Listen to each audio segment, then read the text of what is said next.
Hey guys, today I want to talk about 8 things to do when people let you down. Building an insurance agency the last 18 and a half years with thousands of agents, there's been so many frustrating moments. And it doesn't matter if you're in business, you're married, you're dating, you have kids, you're working with a manager, you're working with employees, you're working with business partners. People are going to let you down. And when they do, the easiest thing to do is to get upset, to be frustrated, to be angry. And rarely is anger or frustration helpful in navigating conflict. And so my love language is acts of service. So when somebody drops the ball, when somebody forgets something, when somebody doesn't deliver, when they don't come through, when they do a poor job, for me, that naturally is a little bit more upsetting than maybe it is for other people. And having to deal with employees and then having to deal with independent contractors and then family, there's a lot of moments that are frustrating. And what we typically do when we're frustrated is we respond with anger. We respond with frustration. And I'm sure you've experienced where you've done something and it's upset somebody and that they respond with anger, with guilt, with shame, with putting you down, and you don't like the way that feels. I know growing up that happened a lot in my family. It was just Cuban dad, tough Hispanic household. I was a knucklehead at times.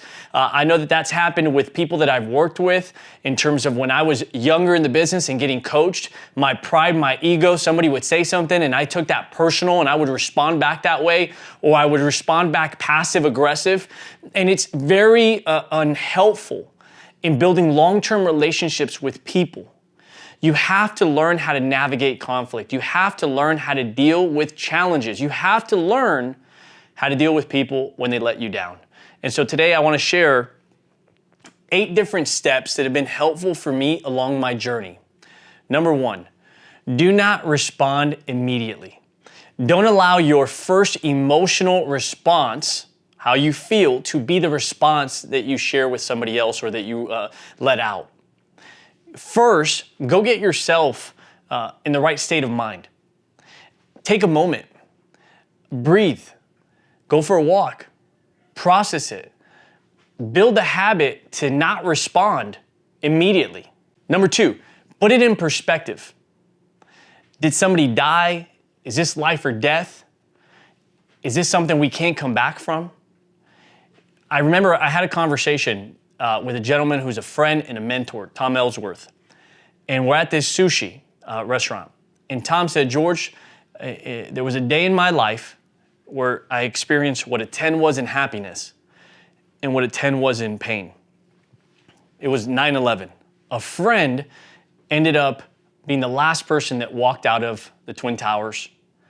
And at that moment, we celebrated, and it was the most euphoric, God, thank you moment. It was a 10. A few minutes later, we found out that another friend, was on the plane that crashed into the tower.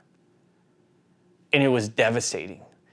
He says, that day, I realized what a 10 was in happiness and a 10 was in pain.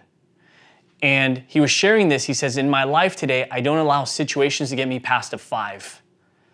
And it's putting it in perspective. How serious of a problem is this? There were things growing up that were such a small problem that turned into such a big problem. And then the reaction to the challenge became a fight, became an argument, became a larger problem. And I know that that's happened in my life. There's been times in my marriage where my wife said something to me that was upsetting. And instead of learning how to communicate that it was frustrating to me and how that made me feel and why it bothered me, I just responded back. Hey, that's the first and last time you're ever going to say that to me. And that wasn't a helpful response. You got to stand up. You got to be authentic. You got to be yourself. But you also got to be a positive version. You want to bring the relationship closer, not pull it apart. Number 3, breathe. Sometimes when we're frustrated, we don't take a moment to go for a walk. You got to let that out. You got to get it out before you go deal with the person or deal with the challenge. I understand that's challenging at certain moments where you're in a conversation, there's conflict at that very moment. You have to train yourself to not respond immediately. If you're frustrated, hey, let's take a break real quick. I want to process that. Hey, let me, I gotta get some air real quick. I'll be right back. I want to compose my thoughts. And it's interesting with my wife, if something bothers her, she won't say anything until she's taken the time to process it, and then we'll come back and share it when she's emotionally ready. As a leader, working with a lot of big egos, studs, studettes, it's very important for the relationship to not be damaged, and there will be times when somebody will do something that's disrespectful or offensive. And I go to, one, what example do I want to set for this person on how to respond when somebody does that to them? But two, I also go to what am I saying that I am as a human being? And for me, I'm Christian, and I'm trying to be more Christ-like. Now, you do not need to have a faith to be kind or to be respectful. But for me, it's an exercise of my faith when I need to be patient or kind with somebody. So take a moment before responding and make sure you're in the right state before you deal with the issue. Number 4, let them know the mistake that they made. Sometimes we're angry, we're upset, and we don't take the time to sit down with the person and say, hey, here's a mistake. Because it's an investment of energy. And in that time, you may say, man, I'm so busy. But if you don't deal with it at that moment, it's gonna occur again. Number 5, let them know how you felt by what they did. This requires, guys, and I know we don't like to be vulnerable, we don't like to share our feelings, but if you're gonna have real relationships where people are gonna be in your life long term, you're going to need to share who you really are, and people need to know this is how George feels, this is how George responds, this is what George expects, this is why he's disappointed, this is why he's upset. It's a real relationship, and you could share that without being angry. You could share that without putting them down. A long time ago, I didn't know how to do that. I would respond emotionally, and I couldn't share that I was bothered by something without acting or communicating in a bothered tone. And it's something that requires a lot of mastery, a lot of work on yourself, but it's gonna help you in your marriage. It's gonna help you in leadership. It's gonna help you with your kids. It's gonna help you with friends. It's gonna help you when you have any interaction that's a challenging situation and you need to address a problem. Point number 6, let them know how much you believe in them at the same time.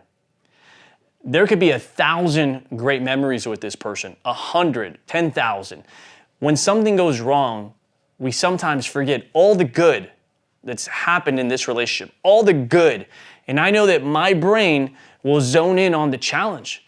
And I have to remind myself of how much this person has grown, how much this person cares, how much this person goes above and beyond.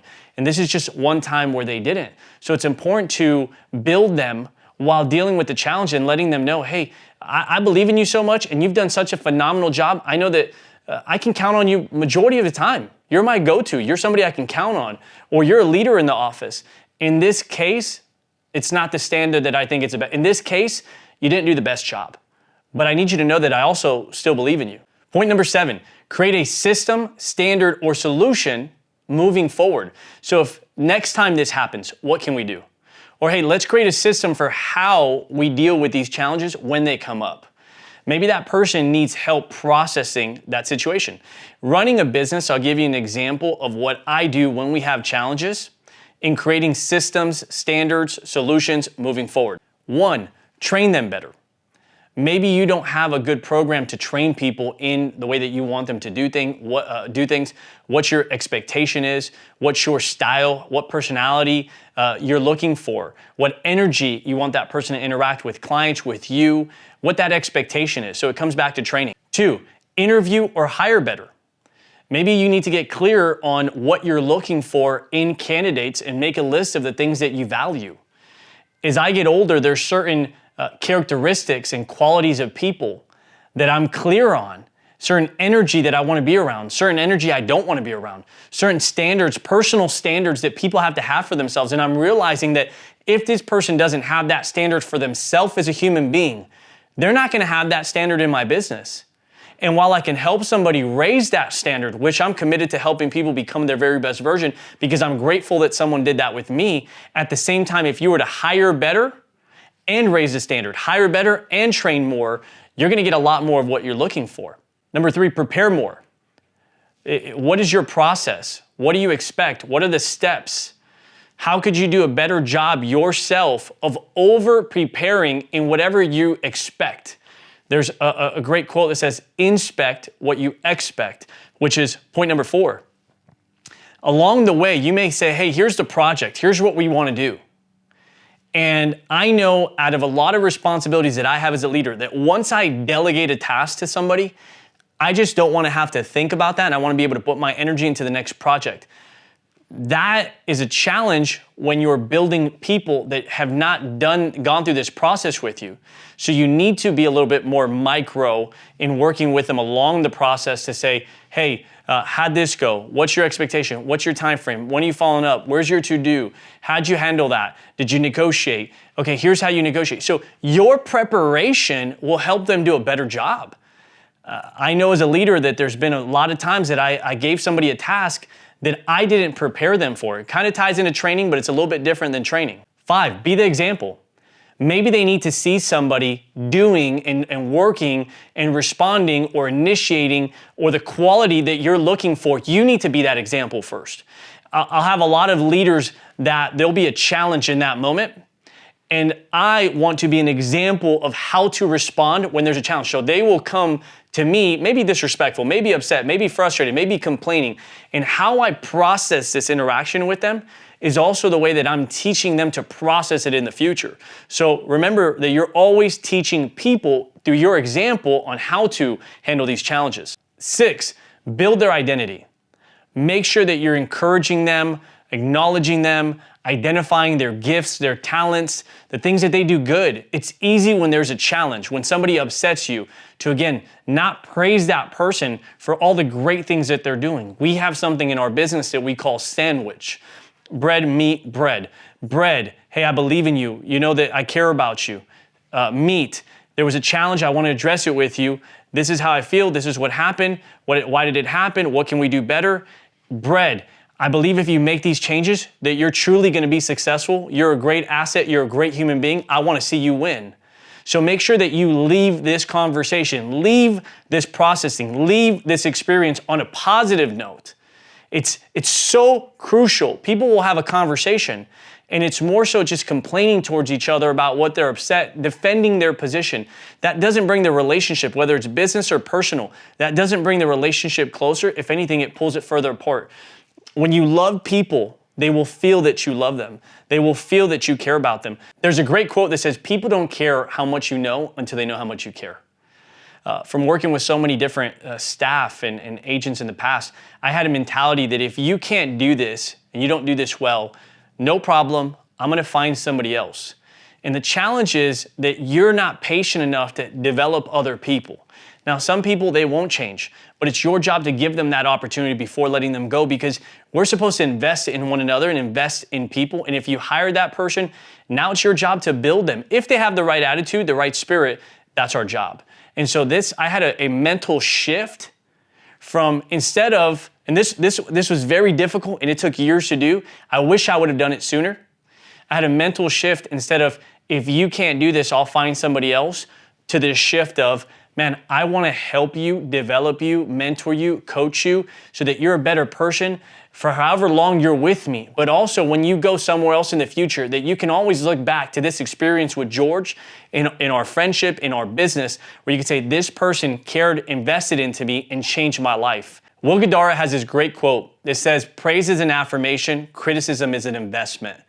If there's a person in your life that you value, your job is to help that person become their best version. And so I want to challenge you as we finish with this reminder. Anger is a default emotion when you don't know how to deal with your emotions, and rarely is it helpful, but patience is invaluable. And if you're willing to see people and you can see their abilities and not their disabilities and see them for who they can become, you can help transform that person's life. Please comment below on anything that you do that's helpful. Please share this video with anybody you think that would be helpful. If you like it, please subscribe, follow, share. We look forward to seeing you on the next video.